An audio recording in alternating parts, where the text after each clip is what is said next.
বকরি ঈদের উৎসব তাদের করতে দেননি, কিন্তু আপনারা কি ভুলে গেছেন গ্রামগঞ্জে প্রত্যেকটা বাড়িতেই প্রায় গরু থাকে এবং গরু মিল্ক ফার্মার্স আছে, তাদের বিরাট গ্রুপ আছে। কারণ আমরা মাদার ডেয়ারি, আমরা বিশেষ করে বাংলা ডেয়ারি করেছিলাম বাংলায়। আমরা দুধটা কিনতাম চাষিদের থেকে, যারা গরুর দুধ বিক্রি করে, যাতে তারা দামটা প্রপারলি পায়। আজকে হাজার হাজার মানুষ যারা দুধ বিক্রি করে, যারা গরু থেকে দুধ থেকে ছানা বানায়, ছানা থেকে মিষ্টি বানায়, সেই আমাদের ছোট্ট ছোট্ট শিশুরা দুধ খেয়ে থাকে। মানুষ দুধ খেতে ভালোবাসেন, তারা দুধ খেয়ে থাকেন। আজকে কিন্তু তাদেরও মনে রাখবেন, বিরাট একটা কমিউনিটি, লক্ষ লক্ষ মানুষ তাদের জীবন জীবিকা হারাচ্ছেন। আমাদের কর্মীদের একটা মিছিল করতে দিচ্ছে না, একটা মিটিং করতে দিচ্ছে না, বাড়ি থেকে বেরোতে দিচ্ছে না। যারা বলে ভয় নয় ভরসা রাখুন, তাদের কাছে আমার সবিনয় প্রশ্ন থাকবে, প্লিজ দয়া করে আমাকে ভুল বুঝবেন না। ব্যবসা যারা করেন, শুধু মুসলিম দেখতে গিয়ে একটা তো বকরি ঈদের উৎসব তাদের করতে দেননি, কিন্তু আপনারা কি ভুলে গেছেন গ্রামগঞ্জে প্রত্যেকটা বাড়িতেই প্রায় গরু থাকে এবং গরু মিল্ক ফার্মার্স আছে, তাদের বিরাট গ্রুপ আছে। কারণ আমরা মাদার ডেয়ারি, আমরা বিশেষ করে বাংলা ডেয়ারি করেছিলাম বাংলায়। আমরা দুধটা কিনতাম চাষিদের থেকে, যারা গরুর দুধ বিক্রি করে, যাতে তারা দামটা প্রপারলি পায়। আজকে হাজার হাজার মানুষ যারা দুধ বিক্রি করে, যারা গরু থেকে দুধ থেকে ছানা বানায়, ছানা থেকে মিষ্টি বানায়, সেই আমাদের ছোট্ট ছোট্ট শিশুরা দুধ খেয়ে থাকে। মানুষ দুধ খেতে ভালোবাসেন, তারা দুধ খেয়ে থাকেন। আজকে কিন্তু তাদেরও মনে রাখবেন, বিরাট একটা কমিউনিটি, লক্ষ লক্ষ মানুষ তাদের জীবন জীবিকা হারাচ্ছেন। আমাদের কর্মীদের একটা মিছিল করতে দিচ্ছে না, একটা মিটিং করতে দিচ্ছে না, বাড়ি থেকে বেরোতে দিচ্ছে না। যারা বলে ভয় নয় ভরসা রাখুন, তাদের কাছে আমার সবিনয় প্রশ্ন থাকবে, প্লিজ দয়া করে আমাকে ভুল বুঝবেন না। মানুষের জ্ঞাতার্থে জানাই, আমাদের 2500 পার্টি অফিস আপনারা ভেঙে চুরমার করে দিয়েছেন, অনেক মন্দিরেও তালা দিয়ে দিয়েছেন, ঈদগাহ দখল করেছেন, মিশনারিদের ফান্ডও বন্ধ করে দিয়েছেন। এমনকি কর্মীদের তো মারছেন, বাড়ি থেকে বেরোতে দিচ্ছেন না, এমএলএদের ভয় দেখাচ্ছেন। আমাকে কালকে 4 জন এমএলএ এসে কমপ্লেন করে গেছেন যে তাদের পুলিশ দিয়ে বলানো হচ্ছে, যদি আপনি মিটিংয়ে যান তৃণমূলে, তাহলে আপনাকে আর্মস কেস দেওয়া হবে, গাঁজা কেস দেওয়া হবে, আপনাকে অ্যারেস্ট করা হবে, এনআইএ আপনাকে ধরবে, ইডি আপনাকে ধরবে, সিবিআই আপনাকে ধরবে। এটা কোন গণতন্ত্রের নমুনা? টোটালটাই কি গ্রাস করতে চান?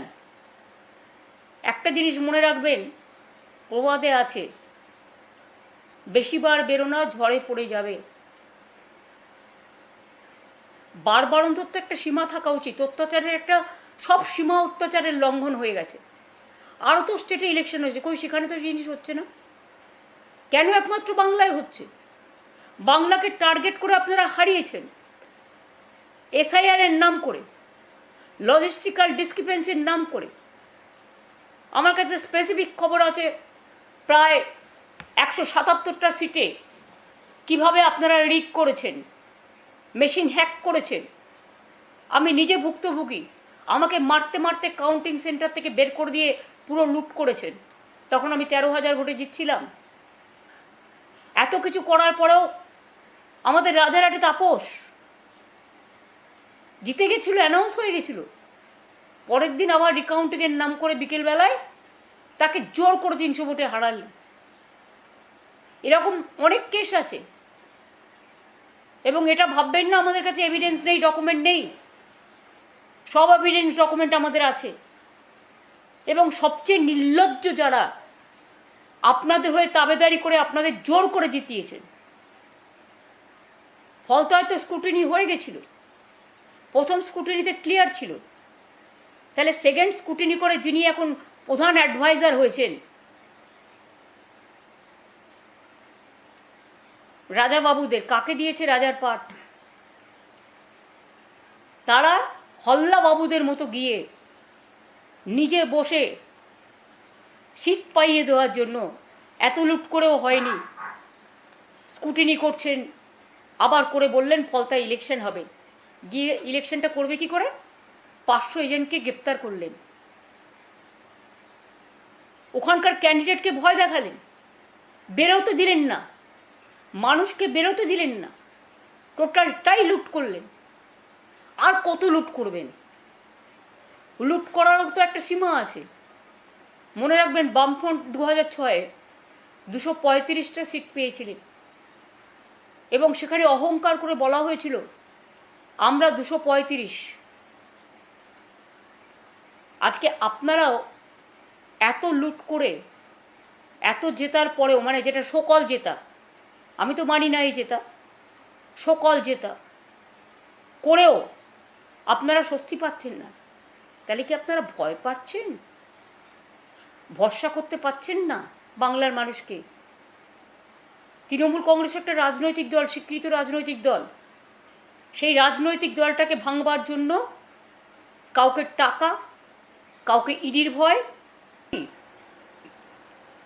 কল্যাণ ব্যানার্জি অভিষেক দলের লিডার, লোকসভার তাকে মারলেন, মারলেন মানে খুন করতে গেলেন। প্রথমে একটা হসপিটালে গেলাম ভর্তি করতে, তারা বলল আমাদের পারমিশন নিতে হবে। কই, পেশেন্টেরও কালার দেখে আপনাকে ভর্তি করতে হবে? সেখান থেকে আরেক জায়গায় নিয়ে গেলাম, তারা বললেন আমার এই দেখুন কত ফোন আসছে, শুধু থ্রেট করছে, অ্যাডমিশন করা যাবে না। ডাক্তার অ্যাডমিশনের জন্য লিখে দিয়েছে স্লিপে, বেডে ট্রমা কেসের ট্রমা কেয়ারে ভর্তি হয়েছে, 2 ঘন্টা সেখানে ছিল, তার স্যালাইন চলছিল, তার ট্রিটমেন্ট চলছিল, তাকে স্ক্যান সব করবার জন্য ডাক্তার অ্যাডভাইস করে করাচ্ছিল। আমি ডাক্তারদের দোষ দিই না, তারা তো চাকরি করে। তারা যদি অথরিটির কথা না শুনে, অথরিটির যারা কাজ করে তারা তো ডাক্তার নয় কেউ, তারা তো মালিক। ডাক্তাররা কাটমানি না দিলে, মানে সরি নট কাটমানি, পেশেন্ট প্রতি তাদের একটা ব্যাপার আছে, তারা না দিলে তাদের রাখেন না আপনারা। অনেকে যার জন্য আপনাদেরও বিভিন্ন হসপিটালে ট্রিটমেন্ট